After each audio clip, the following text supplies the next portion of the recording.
Hello everyone, this is Philosophy 67, right? Political philosophy, and this is week 2.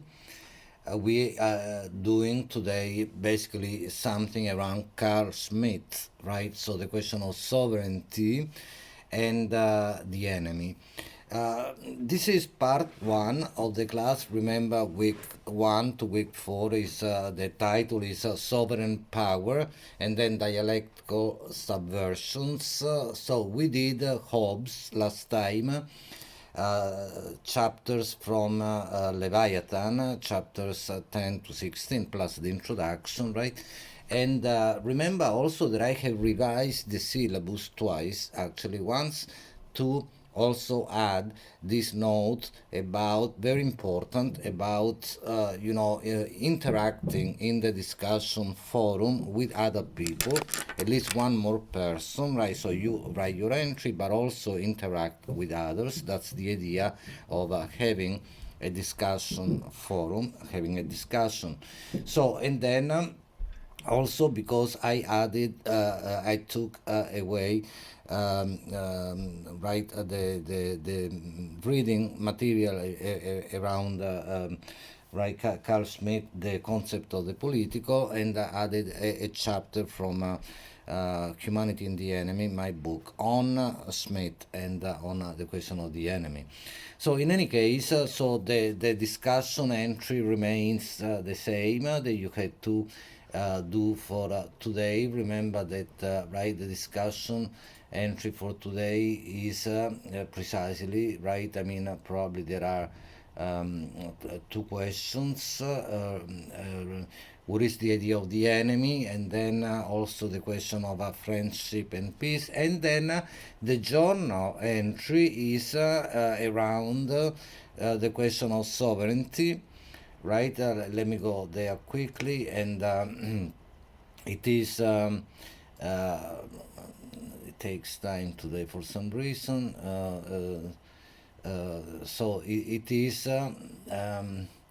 the definition of the political in Carl Schmitt is the friend and enemy relation, and then also the meaning of the outset of the political theology, which is sovereign is he who decides on the exception. I want to keep this very short, but these ideas are very strong, very powerful, so you can write something both in the discussion forum and the journal section, right? The discussion especially is usually more informal, so you say what you think about this idea, very important idea, and very often we don't think enough about the importance of it, the enemy. I mean, what is this idea of the enemy that it seems that we constantly need an enemy, and if the enemy is not there, maybe is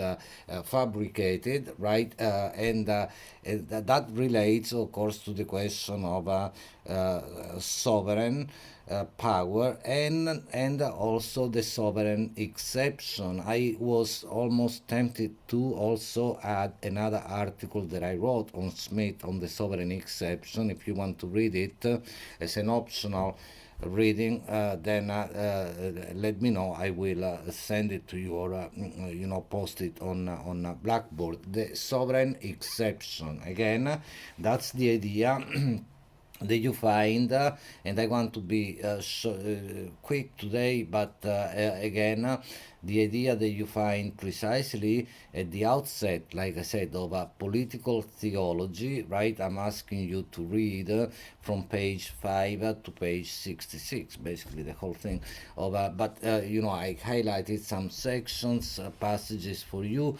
But this is very important. What does that mean? Sovereign is he who decides on the exception, and then also the idea that sovereignty, sovereign power, that we already saw with Hobbes last time, and Carl Schmitt is in that line, that tradition coming from Hobbes, of course, very different in terms of chronological. I mean, Schmitt is a 20th century, right? Philosopher. theorist, right, theoretician. Hobbes, as we saw last time, was in the 17th century, right, during the English Revolution, right? But in any case, Carl Smith, I don't want to get into that now, but controversial figure, you can Google, his name and get some ideas, also, some information about his life. But in any case, he wrote a lot. We are looking at especially these two titles. One is political theology that you will read, and the other, you will read through my chapter, right? The question of the enemy, which is in another book called The Concept of the Political, right? That's the book, and the political theology, this is the one. Okay, so sovereign is he who decides on the exception.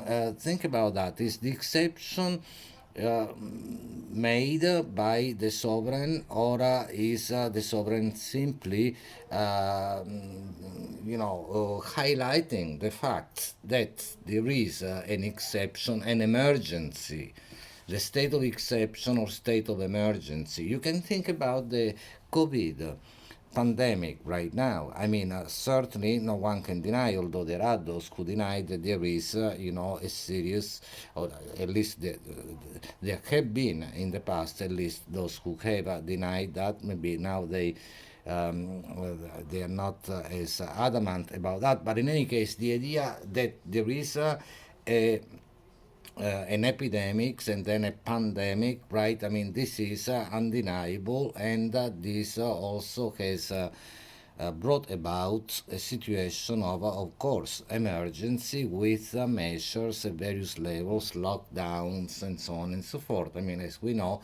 So, and this is usually decided by whoever has the authority to do so, power, right?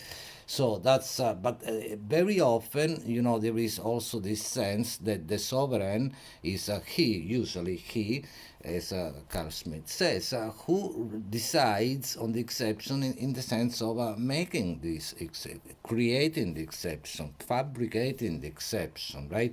Very often that is the case, and that is the same idea that we have with the question of the enemy. The enemy and the fact that politics, for the political, for Carl Smith, politics is precisely the relationship between friend and enemy, and that there is no exit from this logic and this relationship. Okay, so but read also my chapter, see what you make of this. But I want to maybe focus on some other moments from political theology, not many, but some passages. Again, you read especially the highlighted sections on page 6. The decision on the exception is a decision in the true sense of the word, right? What is this true sense of the word? To decide is to cut off and away, to separate. I mean, once, if the decision is really a decision, right, and not simply still a deliberation, right, thinking about what to do, then there is no going back, right? So in any case, think about this and read these passages especially, and see what you make of this, and then you have things also, passages about the state, international law, and so on. There is also, for example, on page 33, right? I mean, you see that Carl Smith himself goes back to Hobbes, right? I mean, he mentions Hobbes, and there is this Latin, Latin statement, right? Sentence, which is very interesting, right? Autoritas non veritas facit legem, right? Probably you have the footnote, but the translation of this would be that law is made not by truth, on the basis of truth, but by authority. It is authority, power, supreme power, sovereign power that makes the law, not the truth. Okay, not true. So, I mean, this is interesting because, again, it tells us that very often this exception and the emergency is created by authority, right? And the question also that we perhaps saw in Hobbes, but I invite you to think about that, right? I mean, we saw last time with Hobbes that the law is ultimately nothing but violence institutionalized, right? Refined violence channeled through the institutions. That's what Hobbes ultimately says, not in this explicit way, but that's what he says. The violence that we have, remember, in the so-called state of nature is then right transferred, because that's the right that we had to do as we please, the power, the freedom. Therefore, where there is a war of everybody against everyone, this violence unbridled is then given to the sovereign, who now uses it in a in a legitimate way, right? But it is still violence, right? All the same, legitimate, whatever, but it is the law itself. The law is self referential. The law will say that it is legitimate authority. It is authority, as Smith says, going back to Hobbes. But the question of, and that's one of the questions for us also to consider, where does this authority rest on? I mean, where does the authority to have authority come from? When someone says, I had the authority to do this and that, but this authority must come from somewhere, and Hobbes shows us, and Smith as well, that this that the emergence of this type of authority, therefore of the law, is ultimately ungrounded or self-grounded. It rests on itself, and this resting on itself is a resting on violence or the threat of violence. Okay, ultimately that's my take. But in any case, see what you make of this. It's very interesting. But this is what we are considering. What is this sovereign power, which is then what brings about the state and so on and so forth, right? The ability to decide in the real sense, Smith says, right? So the decision cannot be then, I mean, people had to then comply, as we also saw last time with Hobbes, with the decision of the sovereign. Remember that both Hobbes and Smith are very conservative philosophers, right? And so it is very interesting for us to look at these formulations today, because we live increasingly so, perhaps we will see that as the semester unfolds, in a society which is increasingly authoritarian, right? I mean, and I say globally, with different degrees and so on, society of control, and digital control at that, right, in which the question of authority and very often what presents itself as unquestioned authority is very common, very widespread, very important. Okay, so in any case, then you had this chapter 3, which is called political theology. He speaks about the exception says in the law, in jurisprudence. The exception is the same, analogous to the miracle. In theology, political theology, I mean, Carl Smith says many of the concepts that we use in politics come from theology, the concept of the sovereign as such, right? I mean, who is the highest and greatest sovereign, the lawmaker? God. In theology, God is, right, not only the creator, right, of everything of the world, but also the lawmaker makes the law and also preserves the law, right? So in any case, there are these you know analogies that Carl Smith highlights between theology and politics. Okay, the miracle. What is the miracle? A miracle is an exception, right? I mean, someone who's dead and comes back to life, this is not what happens every time. So when that happens, there is an exception. Again, in the realm of politics, the exception is made created by the sovereign, insofar as the sovereign decides on the exception. Okay, so think about this question of sovereignty. Then he gets into Rousseau as well. Jean-Jacques Rousseau, we are not studying him in particular, but for Rousseau we have this very interesting concept of people's sovereignty, right? The sovereignty of the people, which is problematic, right? I mean, there is a philosopher, a Catholic philosopher, just as well, just like Carl Schmitt. His name is Jacques Maritain, a French philosopher, who says, he's very critical of sovereignty, differently from Carl Schmitt. I can, again, if you want to read more, I can send you an article that I wrote on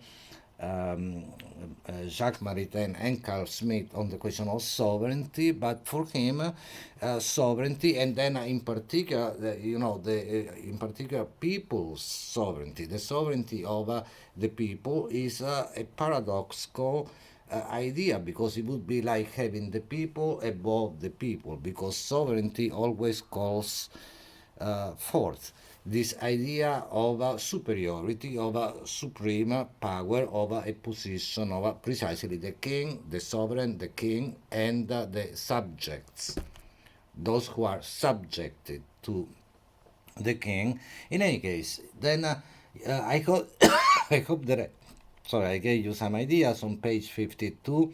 Actually, Hobbes repeats this idea that authoritas non veritas facit legem, right? That authority, not the truth, makes the law. Okay, that's the literal translation, and then you have you don't have the whole thing. Okay. In any case, I see that you only have up to page 33 on Blackboard. Okay, so this is enough for you to write something, write the discussion board entry, and read also my chapter, right, that I just put on Blackboard, and again, the journal. Do you agree with Smith's definition of the political as the friend and enemy relation? Think about that also